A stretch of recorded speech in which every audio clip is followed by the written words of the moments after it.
used in this jar. I've experimented with quite a few different grains, but the one I've had the most success with is popcorn. Yes, popcorn. Popcorn kernels. I rehydrate them I put them in a rice cooker with some water, and while it's cooking, I put one shot of unflavored corn syrup in it. The bottle of corn syrup, it's I think McCormick or something. It's the cheap brand. It says that it has vanilla extract in it, and it does, and it's not going to affect anything. You really can't get corn syrup without vanilla extract. I tried, like I was curious when I went to buy corn syrup for the first time, because it said get unflavored corn syrup in the guide, and I was like, this says it has vanilla. Don't worry about it. It's fine. You're gonna have to special order corn syrup without anything else in it, and the vanilla doesn't hurt anything, so you're fine. Trust me. And I just wanted to say that, unless anyone watching this is like me and they want to be very specific, they want to follow instructions to a T, so they drive themselves crazy over one detail, like this corn syrup says it has vanilla extract. That's gonna destroy my whole operation. No, it's fine. It's vanilla extract. It's just vanilla and alcohol. But in the moment, I'm like, if you're like me, you overthink it. So, just letting people out there know. So, popcorn kernels, rehydrated in a rice cooker with a shot of corn syrup. That's Drizzy corn. I learned it from the Golden Teacher, or the Philly Teacher. He's a YouTuber. He's really great. He's who I watch to get my start.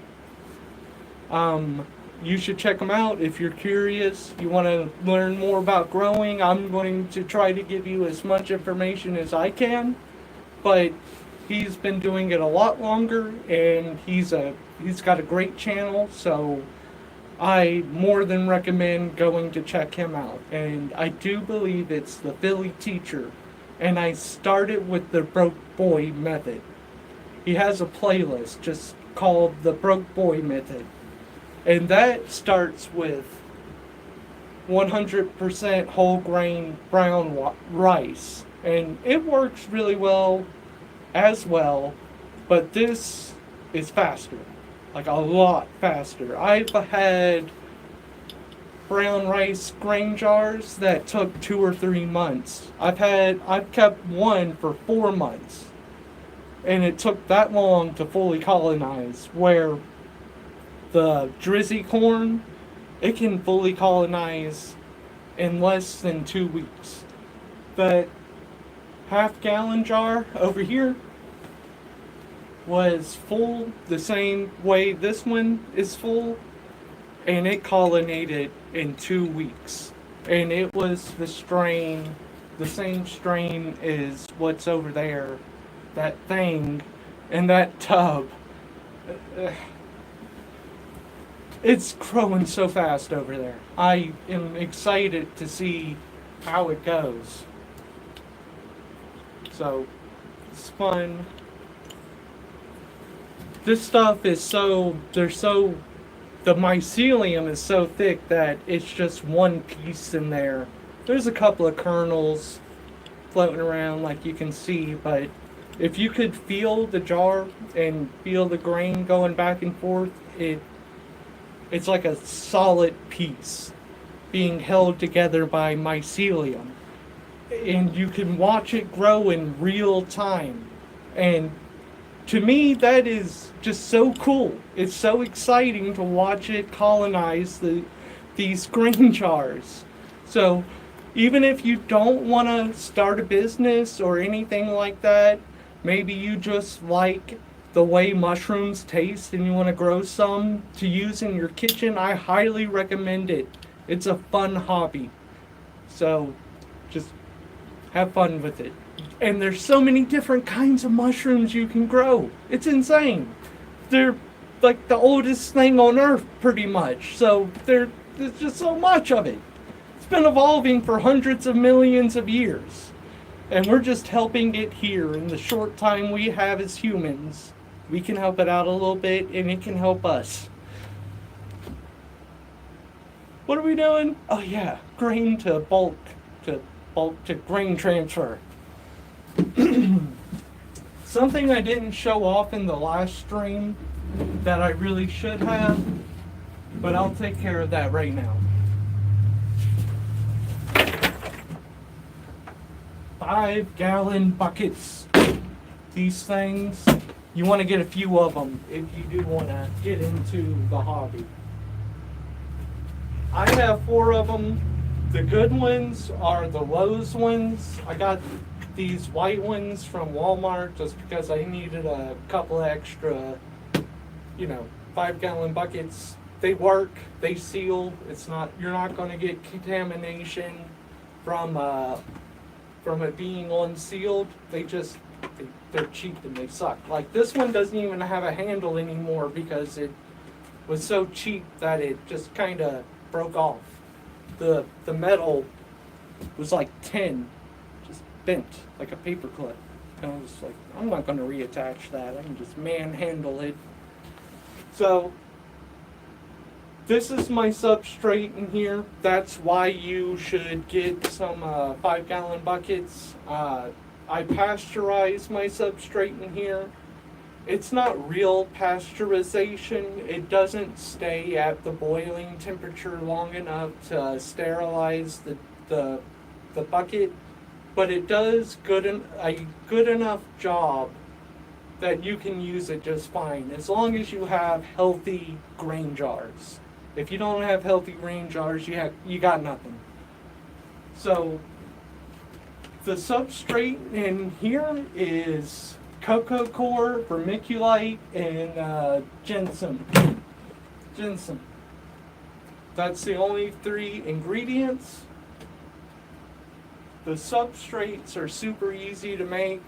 I'm going to get into making more technical or complex, however you want to label it, substrate, so I can get larger yields from the mushrooms I'm growing for Triple G hemp. But as a hobbyist, cocoa coir, vermiculite, and ginseng will work just fine. Gypsum. Bad at pronouncing things. So, I gotta go get a tub. I'll be right back. I can't believe I forgot this.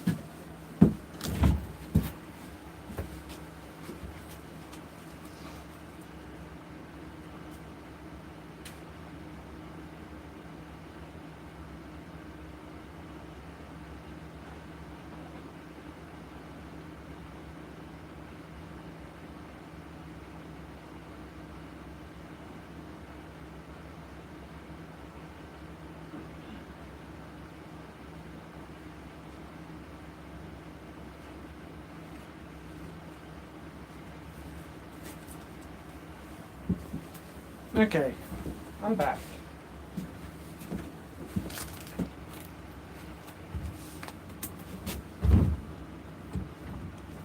Right next to the farm, like right over there directly on the other side of that wall, I have a canopy set up, a 9x9.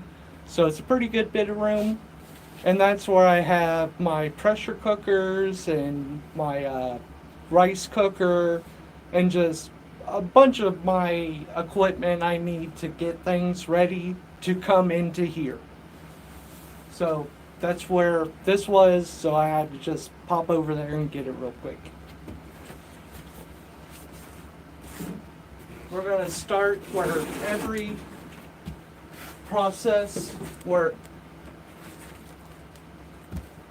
step of the mushroom growing process should start with sanitization. So I'm going to grab some gloves, some alcohol, I might have some peroxide around here. Going to take off my jewelry.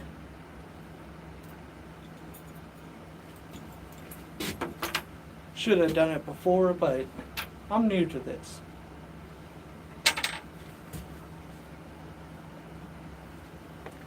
This is my little jewelry holder for when I do have to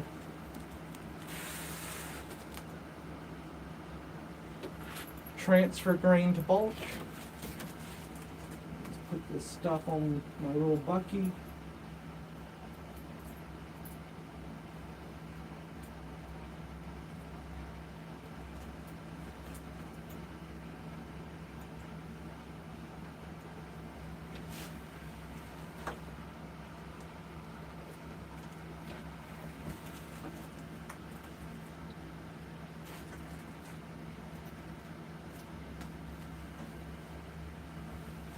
Boom. Jewelry secure.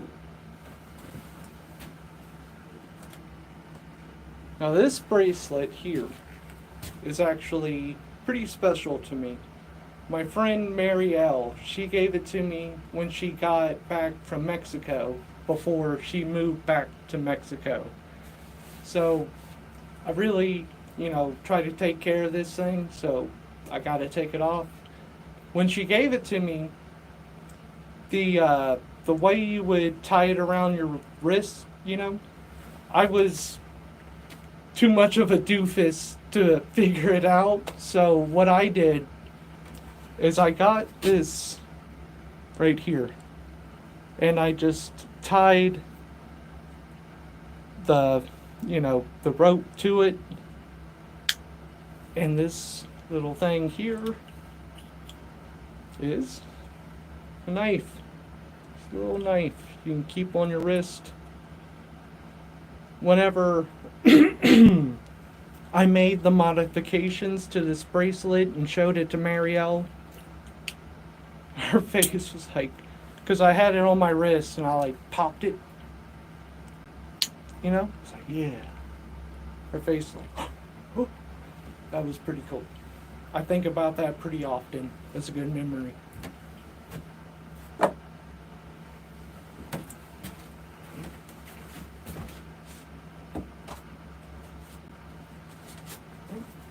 Get your gloves.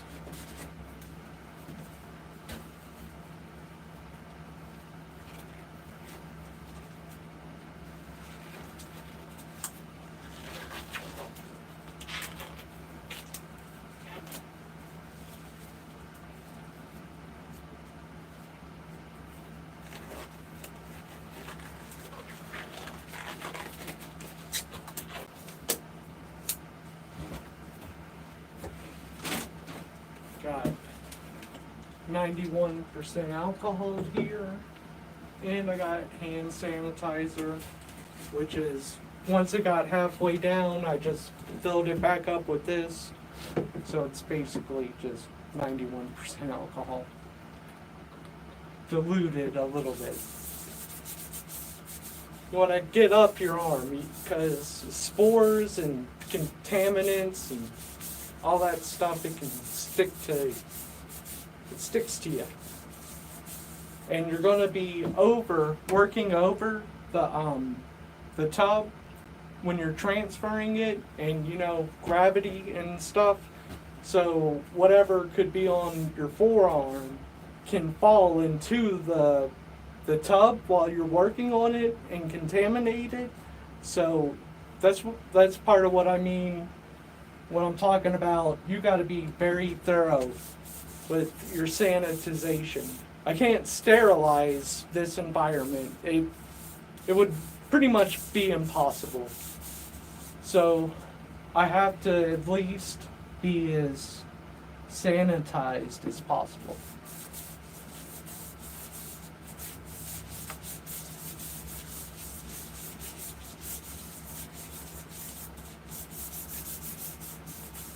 And if you do want to get in this hobby, you're going to go through a lot of paper towels. I've gone through so many. In fact, I don't know if I have any out here.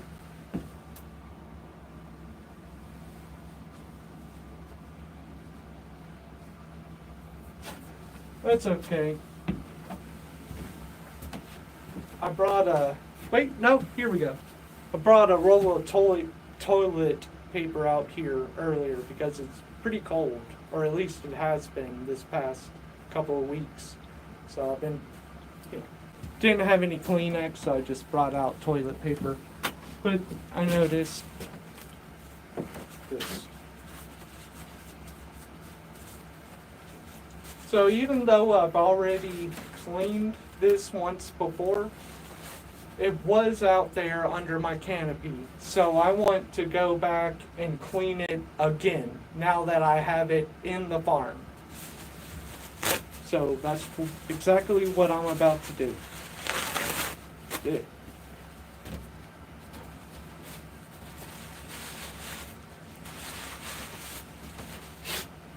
That's where our alcohol comes in.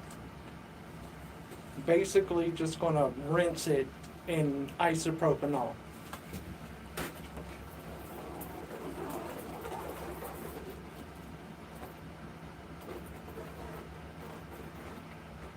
Don't be shy with the isopropanol.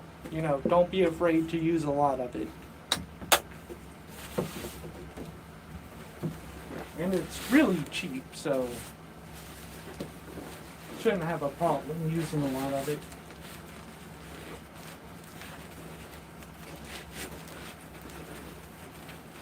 You can use 73% isopropanol, but the Walmart by my house had the same bottles here on sale, I guess. It might not have been sale, but they were $1 a piece. So I grabbed like 10 of them, and that was almost a year ago, and I'm still working through them. So I use a good bit of it, but not so much that it becomes expensive, And same goes for peroxide.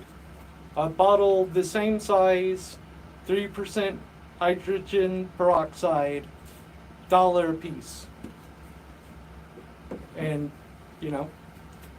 it can help keep a clean environment. So I recommend investing in it. So let's continue.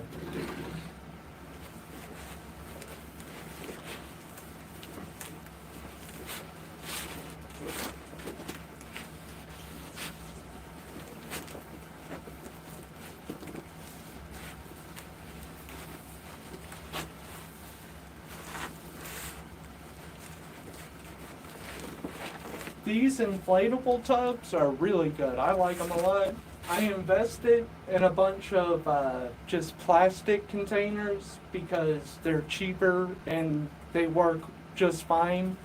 But I have had really, really good harvest and fruits from these inflatable monotubs.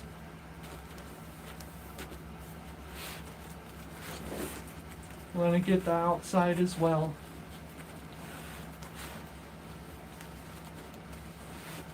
Getting all the creases. Contamination can hide everywhere. This job will make you, or hobby, can make you feel like a hypochondriac or a, germaphobe, which I already kind of am. So I go a little bit extra step, and even then, still get contaminations.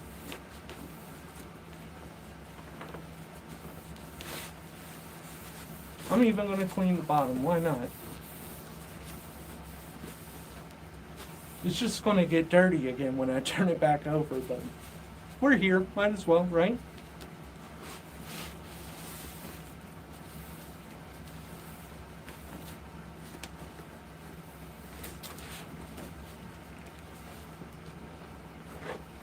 These little plugs, you put these in when you're while you're waiting for the mushroom cake or the mono tub, whatever you want to, however you want to describe. You put the solid plugs in whenever you don't want it to get oxygen, so that the mycelium will grow faster. The low oxygen environment encourages mycelium growth because in nature it's trying to get up to the surface and get more oxygen, because mushrooms and mycelium, like us, breathes oxygen and breathes out CO2. And I think that's really freaking cool. But so whenever you put it in a low oxygen environment, like underground, it starts trying to grow up to get to the surface so it can breathe. And if you simulate that in a tub, it's going to do the same thing and it'll grow faster. And after a month, maybe 2 months, just depending on the strain and the growth and everything else, I'll put microspore filters in there, in the holes.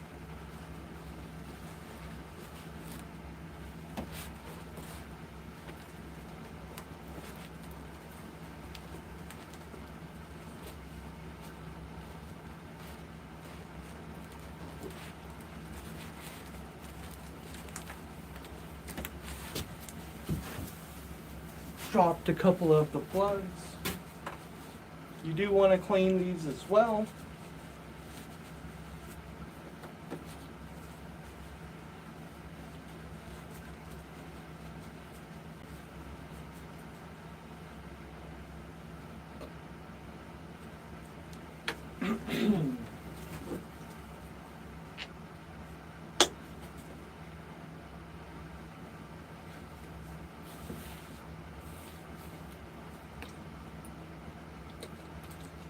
Telling you, don't be shy with the alcohol.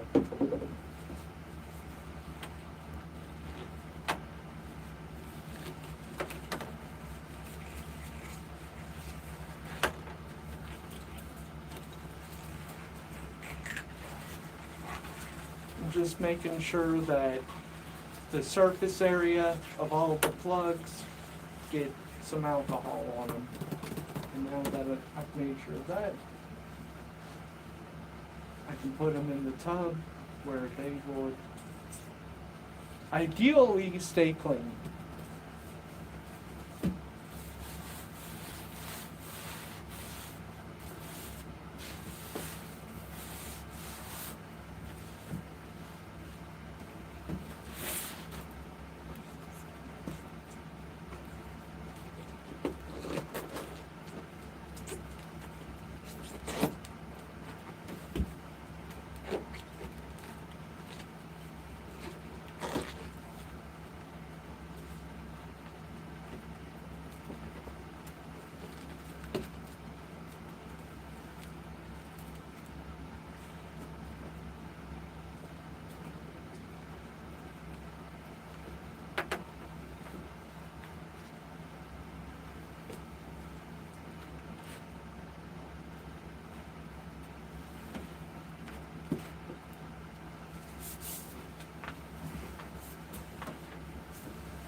I forgot you guys were there. I got lost in thought.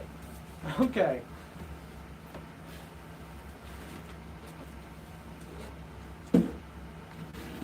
So, now that I have this tub nice and clean, I'll wipe the alcohol out of it. It evaporates pretty quick. I mean, it is alcohol. But I'll give it a swipe. Wipe down.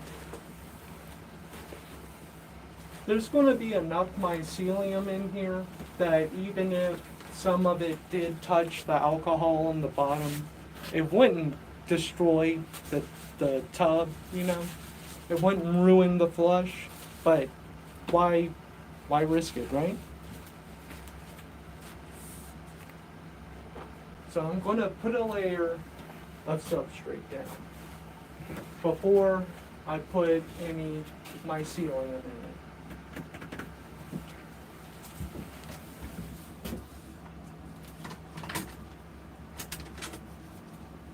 These are my ultra special spatulas that I use for this.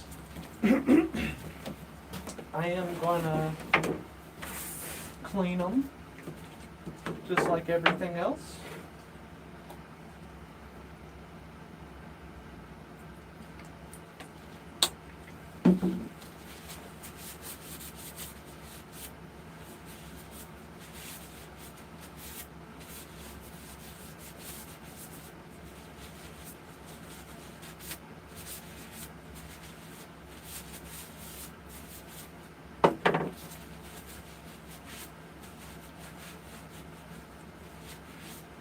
So you've probably seen how in a lot of my other tubs, I've been building mounds or like hills, or in that one's case, attempted to make a mountain. I'm not going to do that in this one. The hills are something I've just been experimenting with lately. I haven't been experimenting with it long enough to have anything fruit yet. It should fruit just fine, but I just want to see the difference in yields between the hill and just filling the tub like it's the ground. And you will see that right now, and it's way quicker to do it this way as well, because whenever I make the hills, I'll go through and tighten everything up so it's nice and secure.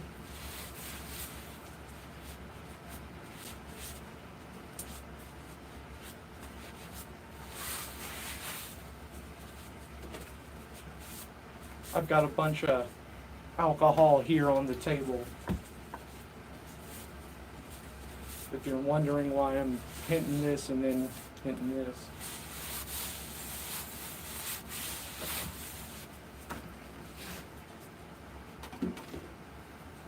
I think I'll start with, this one looks more like a shovel, right? This one is a scoop. So this is more of what I use to chisel.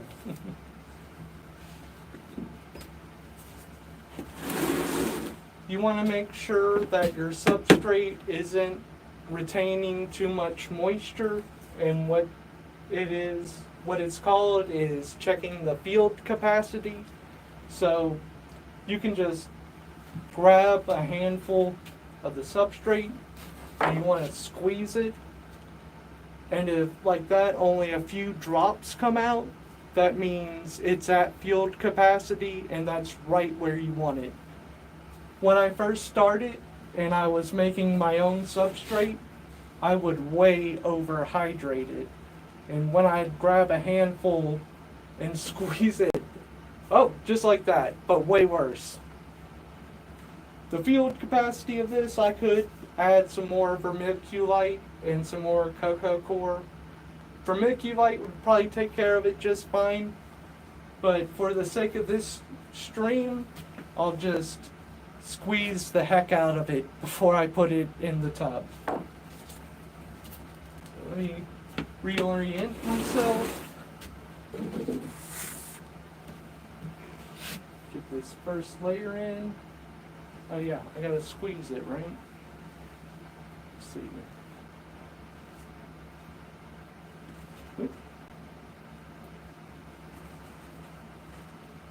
if the field capacity was right, I could just scoop it out with this.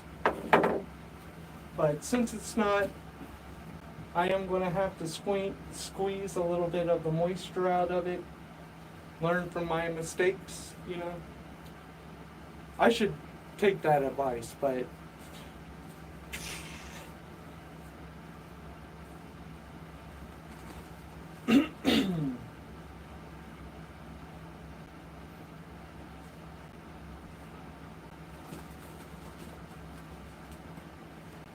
looks like a lot of the moisture was retained at the top. We can mix it up a little bit. Maybe that'll get it where it needs to be.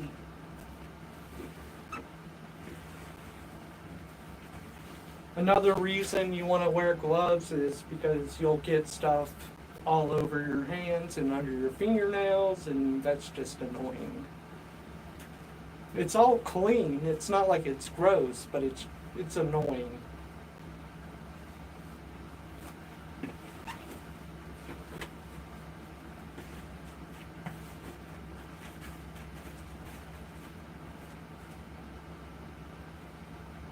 Let's see. I got a bad feeling. I think it's going to be worse somehow. Let's see. It's about the same. It just felt pretty cool to the touch. So I thought it had more moisture. There it is.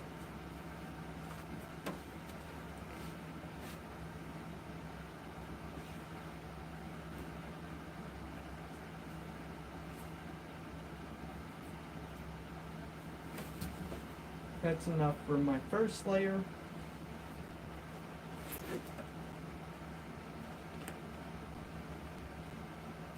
I'm just pushing it down, getting everything even.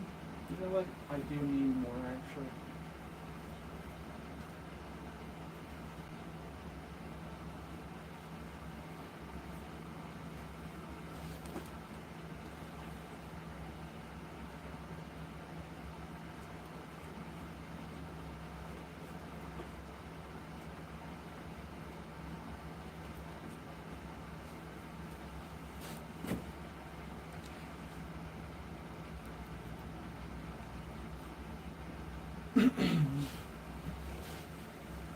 A little bit more. I gotta quit smoking. If for nothing else, these live streams, because I am not coughing but clearing my throat constantly. And it's because I smoke. I know why it is. And I'm smoking roll your owns, which I don't use filters with. I use tips, but they're not really filters. So that doesn't help anything. But filters on cigarettes are kind of meaningless in the first place. Like, so I think, I could be wrong of course, I don't like making any kind of definitive statements, but I'm pretty sure, you know, they really don't do anything, and I'm pretty sure like Marlboro Lights and Marlboro Ultralights aerate the smoke more as it's going into your lung, causing it to be more carcinogenic. So it's like the light cigarettes are the worst ones. So, but you can fact check me on that. I could be oh so wrong. Now that we have the first layer of substrate in there, I'm going to open the grain jar. I have not opened this thing yet. It has been, I want to say, 2 to 3 weeks. It colonized pretty quick. It's the drippy corn. Shout out to the Philly teacher. He's great. Check out his YouTube channel. I got my start watching him, specifically the Broke Boy Method YouTube playlist. You should go check it out. Let me take off this glove.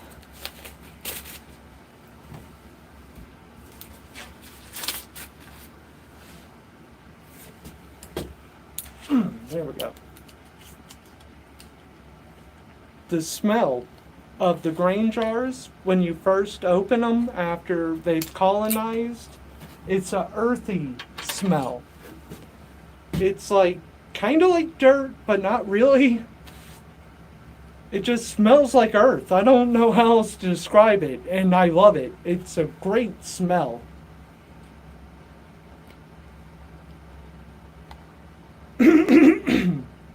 When you sterilize the grain jars, you do it in a pressure cooker, so the lid does get really on there, like really pressurized on there. Look at, there's mycelium growing on the top of this lid. This stuff was begging to get out of that jar. Well, I'm here for you, man. I'm gonna get you out. You know, it's probably more of a they, so I'm going to get them out.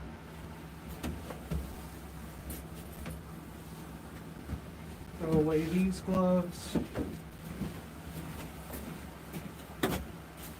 That's one of the only things I don't like about this, is that you go through a lot of plastics and waste and things like that, and I don't really like that part of it, but it's just part of it, you know?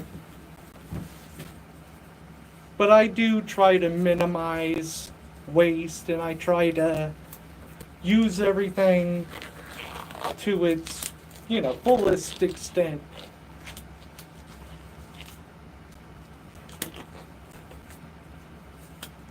Got substrate all over my shirt.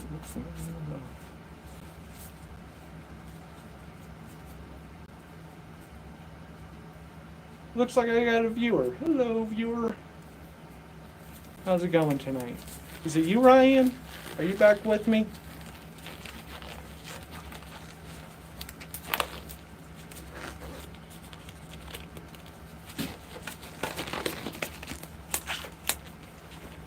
Okay. I'm gonna sanitize the sanitized gloves. Like I've said, sterilization, sanitation are really the names of the game. If you can't keep your environment reasonably clean, you're going to fail. Like, just you are.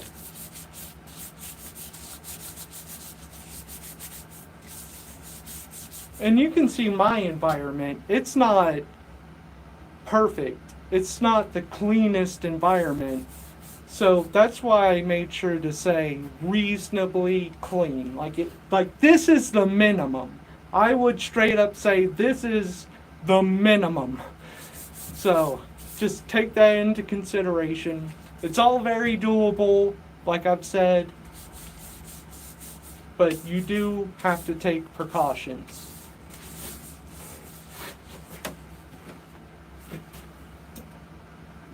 More sanitizer. Get it up my arm again.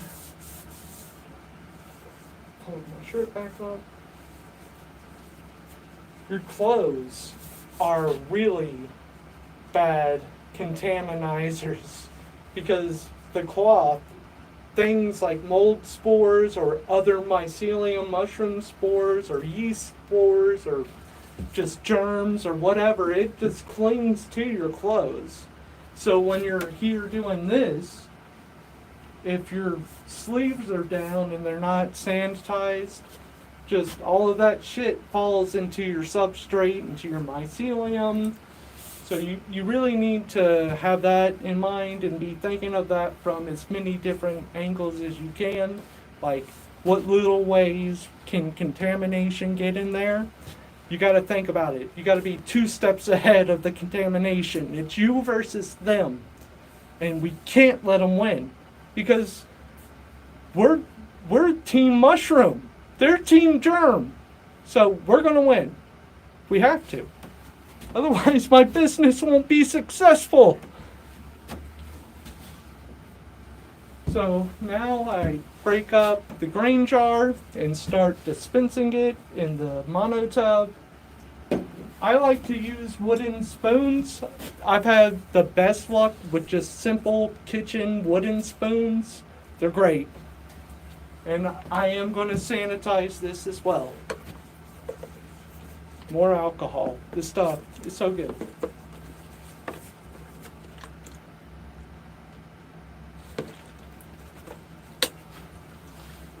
I just cup my hand so I can pour alcohol in it on top of whatever tool I'm using and just kind of, you know what it looks like. Okay, that's the best way to sanitize something really quick.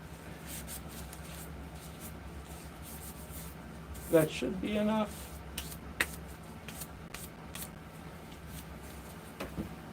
It smells good. It is just, with the spoon up there, it smells like alcohol. But just by itself, it's like earthy. I don't know how else to describe it really. It's like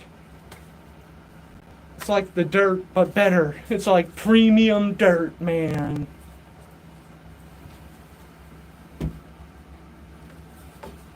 So you don't have to be gentle with it. You're not going to hurt it. Once it's to this point, it's healthy, it's going. Just don't put it in a blender and it should be fine. So I go for it, Stir it up. Turn the paddle side over. And since I do my monotubs in layers, I just break up the top layer first, and I'll pour it out into here on top of the substrate. And I'll see if I can't get an angle where you guys can see it. But last time I moved my phone while I was doing a live stream, I turned it to the side, and it's like the stream cut out for a minute, and then the audio was muted for the rest of the stream, and I really, really don't want to repeat that mistake. Thankfully, on the last stream where I did do that, it was like just the last 5 minutes of an hour-long stream, so it's not that bad. But I don't want to do it again, of course. So let me see if I can get an angle. Go up a little bit, come down. Okay, and I can move the tub. This tub is it's inflatable, so it's super light, and you can just move it around, no problem. But you can see that's the first layer. I like to push the grains down into the substrate, kind of like you're planting a seed. Just mat it down there. You don't have to be too gentle, but there's no reason to be rough with it either. Just do what feels right. So that's the first layer. Let's do another layer.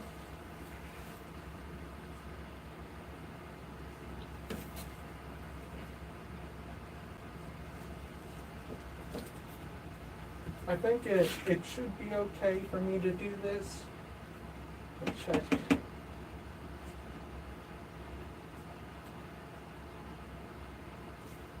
Yeah. I just needed to mix it up a little bit so the vermiculite would absorb the excess moisture in there.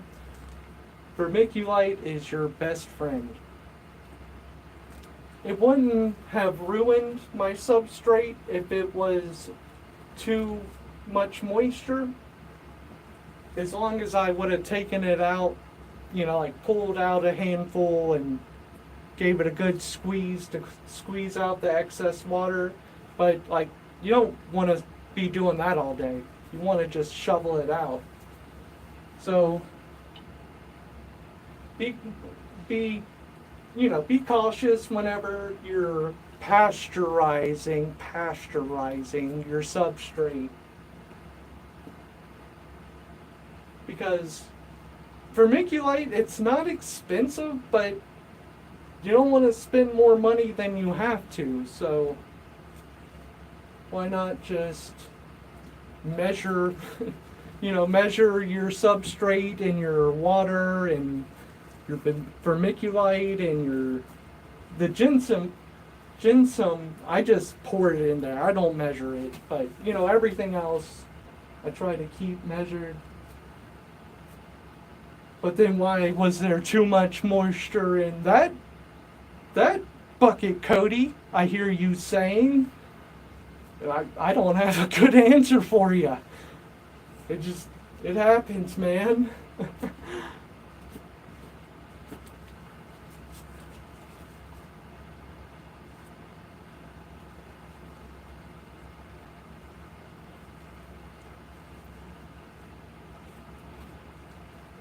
Just a little bit more.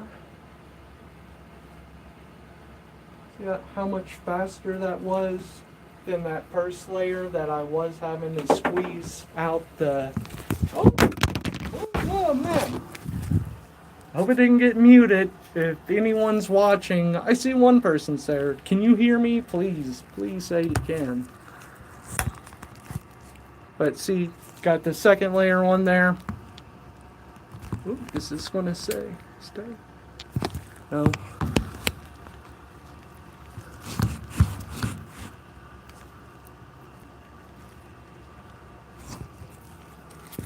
Too much of an angle. I haven't mastered the microphone stand camera mount yet. There we go. I think it's good. Okay, we can continue now. So I got the second layer down. So now I'm going to put more mycelium. It looks like I'm going to have 3 layers of mycelium. So I'm going to break it up to about right there and put that on top.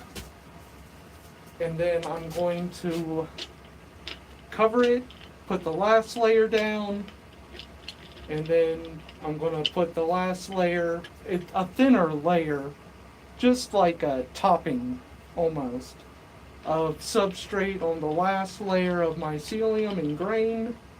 And then I'm going to put a lid on it, and I'm going to put it on the shelf, and it's going to sit there for at least a month before I open it back up again. And hopefully you'll be here with me whenever I do that. You'll get to watch the whole process. And in the future, I'm going to do videos of me inoculating grain jars. So that is like the whole process is coming to my YouTube channel, and I want to live stream all of it. I want to do this with everybody. I want it to be something we all have fun with, and you know what I mean. I want to build a YouTube community, and it's mainly my friends and family here, so it's already people in my community, and I'm just trying to grow it and, bring something positive to everybody. So please, everybody who's watching this, please subscribe and please join me for this mycelium journey. I'd really appreciate it.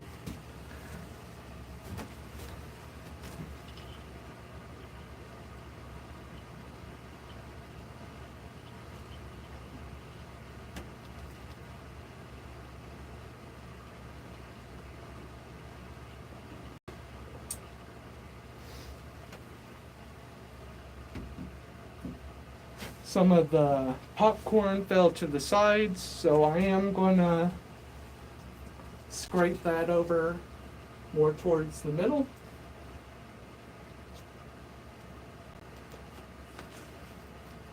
I'm going to scrape it into the substrate, kind of underneath it. So whenever I'm, pouring the grains out for another layer of the substrate or for the monotub, if grains fall down to the sides of the tub, it doesn't bother me. Because, like I said, I'm going to just scoop those grains underneath the substrate. So it's like, cool. The more that fall to the sides, the better.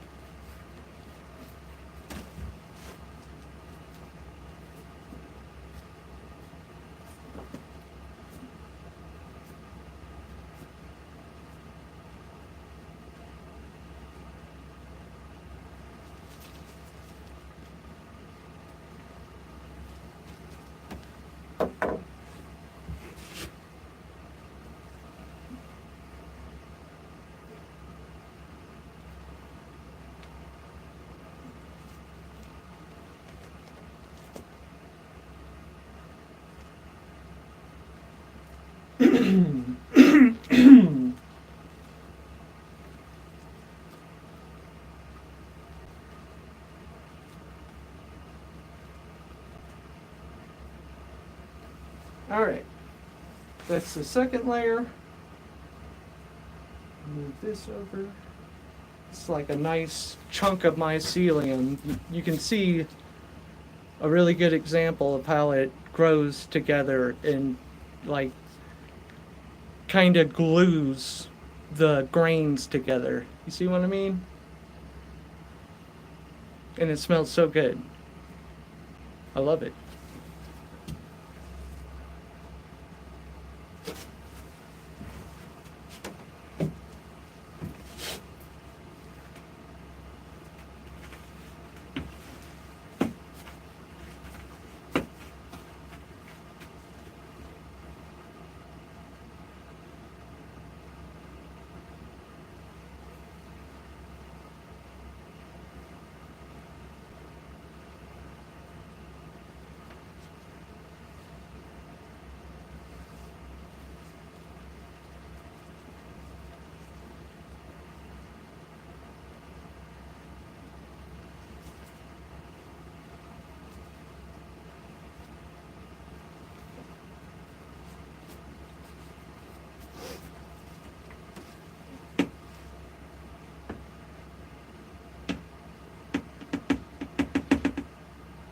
Just need a little bit more.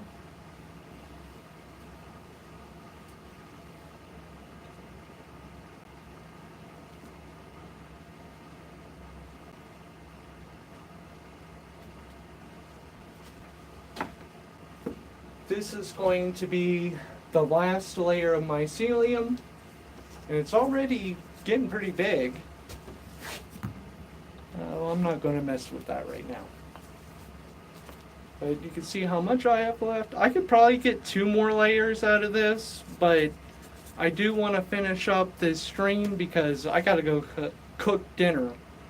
I did feed Darcy when I went in a minute ago, so I also need to take her outside and let her do her thing. But I do want to get this done, and I'm not going to rush it.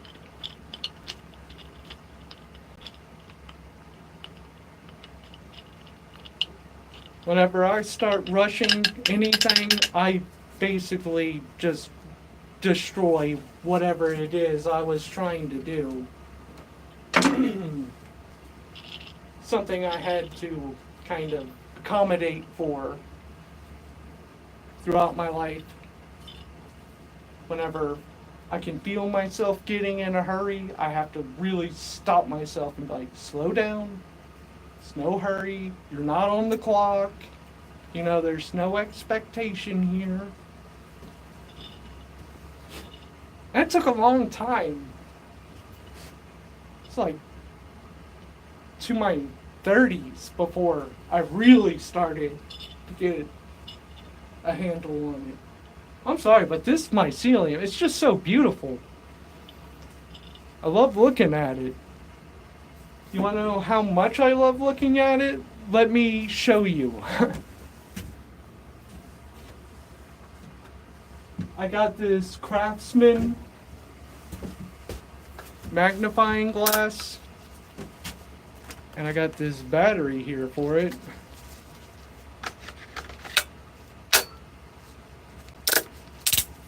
And it has a light on it. So whenever the mycelium is colonnading a jar, or there's just something funny looking in a tub, or something just looks cool and I want to get a closer look, I'll break out this magnifying glass, and so I can really get in there and see what's up.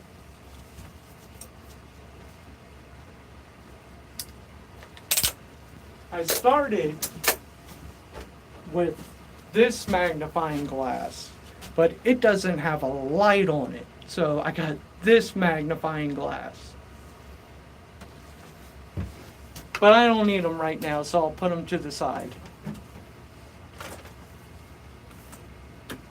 And there's another magnifying glass on North Spore's website, that I really want, but I can't justify it. Like, even with the sale, when I got all of this stuff, is like, I got a magnifying glass. I don't need this one, but man, I wanted it bad. I settled on the knife that I showed earlier because I can act like I don't have a forging knife. I got knives out the wazoo, but I did like that that one had the brush on it and the way the blade was curved.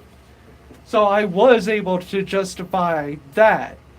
But like I said, I got magnifying glasses. I don't need another one, even though I really, really want it.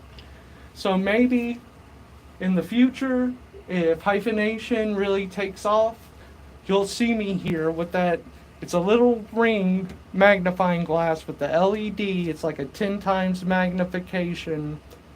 One day you might see me here with that little thing. And that's only going to happen if I actually make money off of my company, Hyphaenation. So it'll be a sign of success. And if you see it within the next month or two, it means I broke and I gave in to the impulse buy. And please call me out and make sure the people know. And like, don't let him get away with that. Cody said he doesn't need that magnifying glass, and he went out and got it anyways. So, keep me honest. It's on you, people. It's on you, YouTube.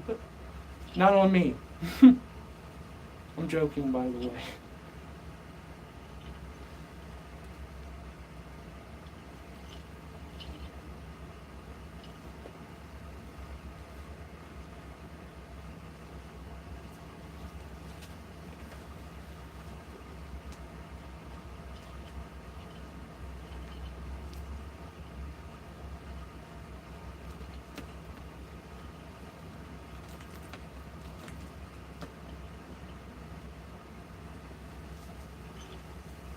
Man, still.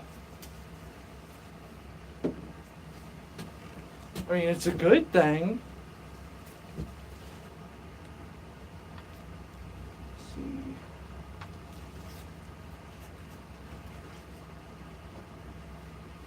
As you can see, this shed is insulated, and I have 2 space heaters in here and a humidifier, so it's getting a little bit stuffy. So I'm gonna have to account for that in the future. But tonight, I just want to get this one done so I can go cool off and cook some dinner.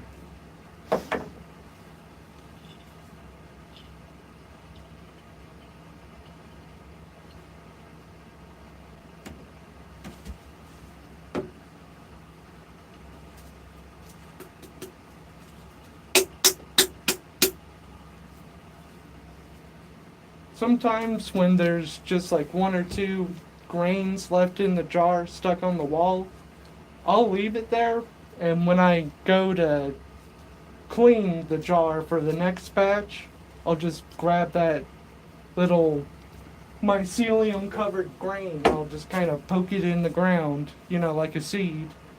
Like maybe something will grow. I don't know. It's worth a shot, right? The thing is, though, I forget where because it's just wherever I happen to feel like putting it, so I don't remember. But I think I'll notice a mushroom growing in my yard. I would think I would.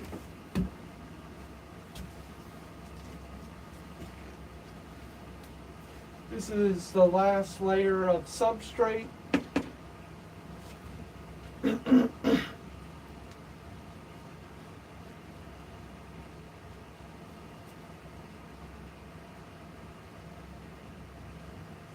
And let me know if the space heater is picking up too much, because I can switch to like a mic that'll clip on or something and cancel out that noise. So just let me know.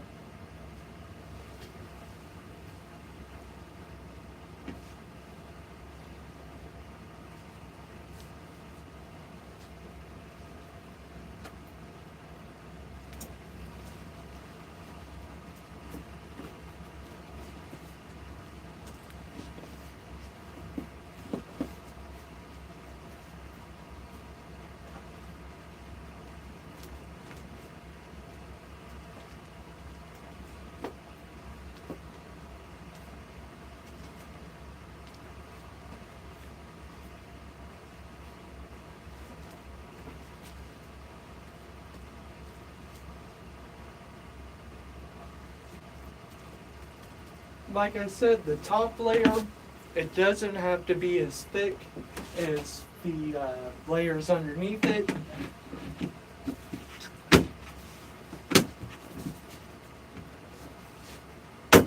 See, that's why the Lowe's ones are better. They close better.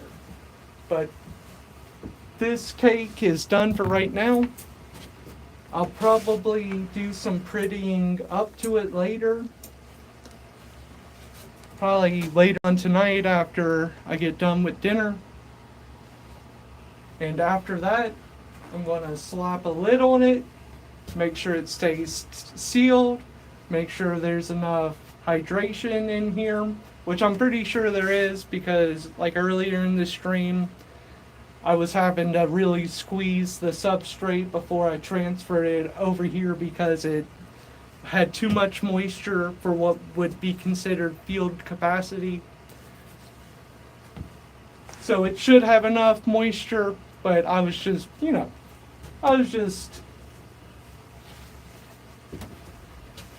detailing more steps of the process. You don't really have to keep the top of the 5-gallon bucket clean. I mean, it's just your substrate. I don't know, I don't like seeing the dust on top of it.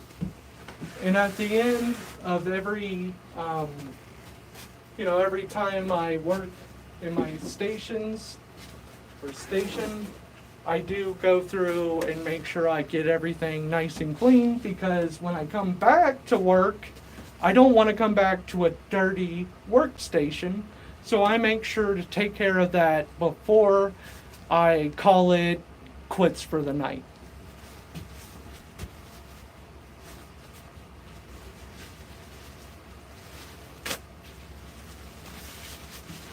I always spill substrate around the 5-gallon bucket, and it probably would be safe to just throw back in the bucket, like it probably didn't pick up any contaminations in that time that it, was on the table. But why risk it? It's substrate. Look, it's not that much, So I've been able to rationalize it to myself, which I don't really need to. I don't think it's in any guide that is like, make sure you don't waste any substrate. But, the first few times I did this, I was like, oh, I'm wasting so much. And it's like, that costs less than a penny. What are you talking about?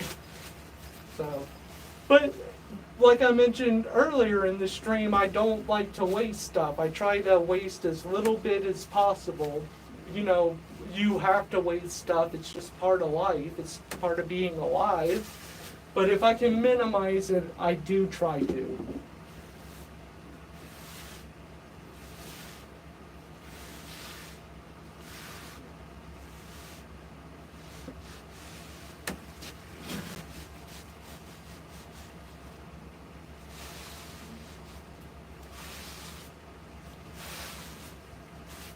And I have a cordless vacuum, pretty much the same style as a Dyson. It's not a Dyson because Dysons are insanely expensive, but I also bought that specifically for the shed because you can't see it now, but substrate does get down there as well, and I just want my work environment to be presentable and, whenever my workstation gets more cluttered, it kind of makes me nervous, I guess, or anxious would be better, and which causes me to get in a hurry, which is when I start making mistakes.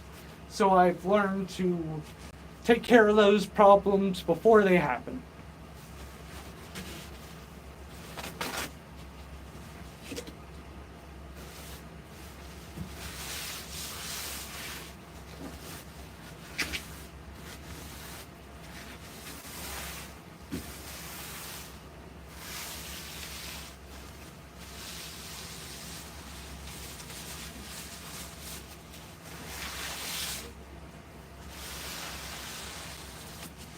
Okay, I think that's good enough for right now. I need to take out this trash. But I'll do that off camera.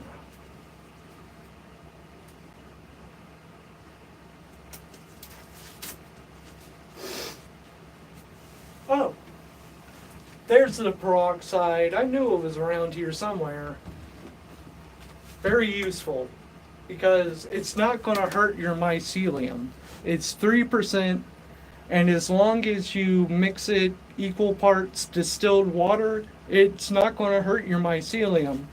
And some of the healthiest and largest mushrooms I've ever harvested, I was using the peroxide and water and a mister to keep it moisturized and keep it clean. And I had one mushroom that it was so crazy, it just would not stop growing. It was growing for like 3 weeks, and I'm not joking. Usually when a cake starts to fruit and a mushroom starts to grow, it takes maybe 3 days at most. Sometimes it can grow in 24 hours and be ready to harvest. But this mushroom, it just kept getting bigger and bigger and bigger. And whenever it was finally ready to harvest, and I weighed it, its wet weight was 167 grams. Seriously. And whenever I dehydrated it, it's 11 grams dry. Just one solid mushroom, 11 grams. And I got it put in a mason jar with a one of those little silicone packets that keeps things dry because I want to keep that mushroom. It looks really cool. Maybe I can show off some pictures of that mushroom because I documented it very thoroughly because I thought it was just so amazing. And it was such a beautiful mushroom. I can't remember the name of the strain, but the mushroom cap looked wavy. It was so unique and it was so cool. And hopefully I can grow some more stuff like that for everybody to watch here on YouTube. But for now, I'm going to wrap up this stream. I know I've seen someone here with me for a while. I appreciate you being here. It really, really means a lot to me. And there's going to be more of this. I'm going to keep the mushroom farm content coming. And I also put out lots of shorts of me and Darcy, my corgi, playing. And I'm going to start live streaming me and her just hanging out and having fun, you know? So, me, the corgi, the mushrooms, I got everything. You should subscribe. Whoever's watching, you might already be subscribed, but if you're not, you know what to do. But until then, it's been fun.